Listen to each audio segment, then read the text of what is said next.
Hello everyone, my name is Emine Sergeyevna and I work at Uzbek State World Language University, and today we'll discuss about language and culture and a way to effective intercultural communication.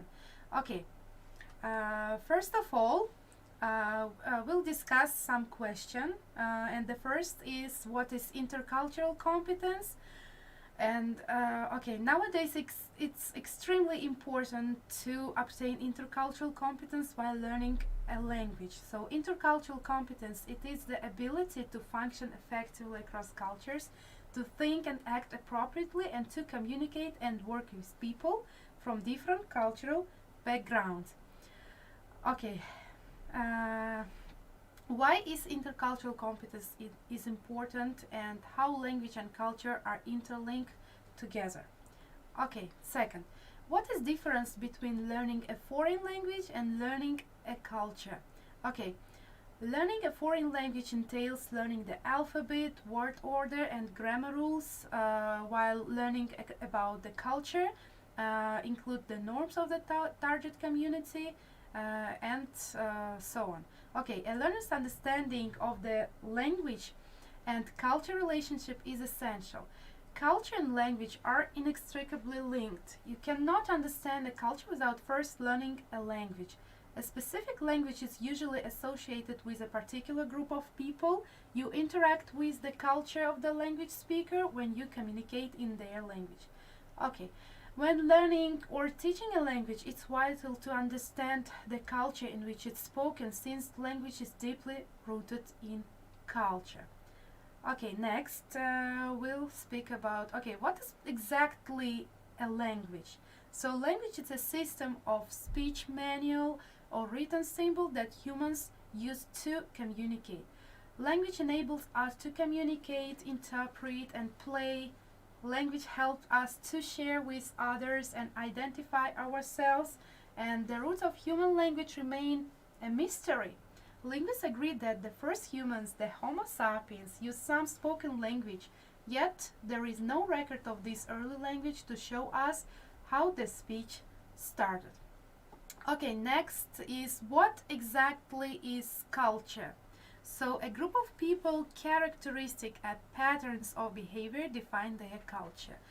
Language, arts, and customs are the basic categories we use to characterize culture. Culture teaches us how to think, how to communicate with others, and perceive our surroundings. This is our cultural perspective.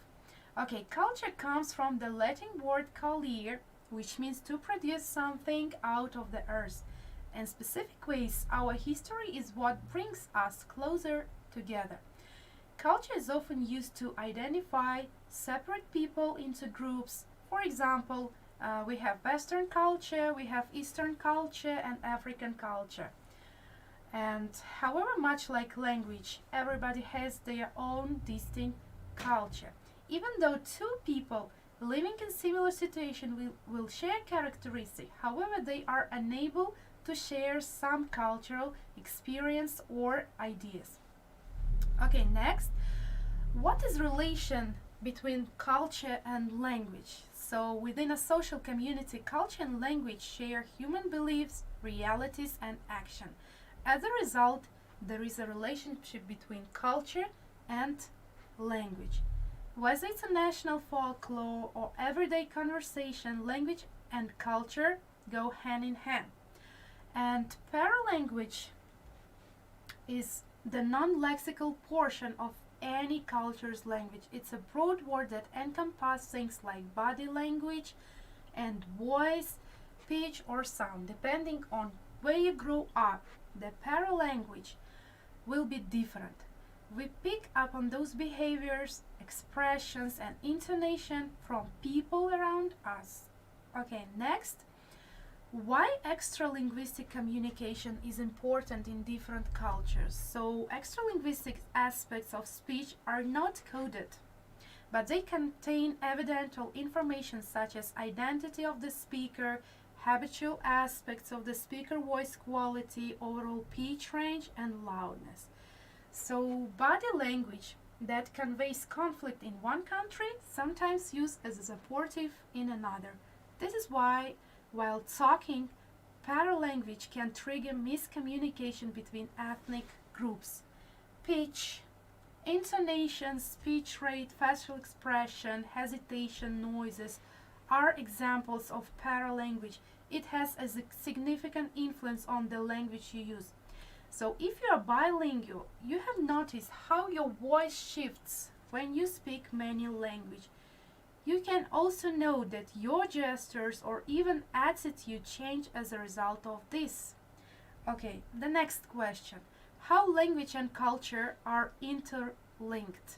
So the first, language change often represent a culture changing values. Language and culture are inextricably related, and you cannot learn one without first knowing the other. So language is related to all features of human life in society, and comprehension of the surrounding culture is key to learning a language.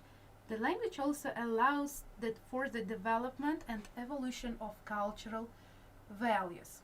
Ken Hale, he is a well-known linguist, discussed the relationship between culture and language, and he claims that when a language loses, a piece of culture is also lost, as a culture has strong influence on the language.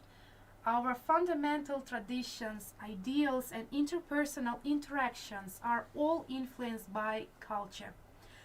Language, on the other hand, makes this exchange quick. So language promotes social connections. At the same time, culture aids our learning of how to connect with others. Okay, next. What came first, language or culture? So, of course, we can say that the establishment of culture entails the use of language. Isn't communication an essential human need? Yes, since the beginning humans have been communicating and engaging one another in various ways. As a result, the language came first for obvious reasons. Language is both source and the essence of the culture. Many languages evolved, and there are still many languages spoken around the world. And just 200 languages remain in both spoken and written form out of over 7,000 languages, and many of the languages are now extinct. It's fair to say that the complexity of language and cultural diversity has increased over time. Language change over time owing to the cultural association. And the last question, what language and culture have in common? So the answer is that both are constantly developing. For example, the English we use today is very different from the English of the past, and similarly there are many variations between old and modern Western cultures. There is no language without culture. Over time, both language and culture undergo significant change. You cannot expect a 10-year-old Chilean, for example, and a 70-year-old man to share the same culture or speak the same language, even though they live in the same town. Okay, and what role do language and culture play in our personality? The last but not least, we can say that language and culture also influence the way we perceive, talk, and communicate with others. And language affects human thoughts as well. As previously mentioned, language and culture, as well as our personalities, continue to evolve. We learn and discover further when we encounter people from various cultures, and our interactions with them can affect our characters. Okay, thank you for attention, and as a conclusion I want to say that the more we think about a language cultural context, the faster you will learn it. And if you aim to learn a foreign language, keep in mind that our cultural awareness will be an essential part of your learning process. Thank you, good luck.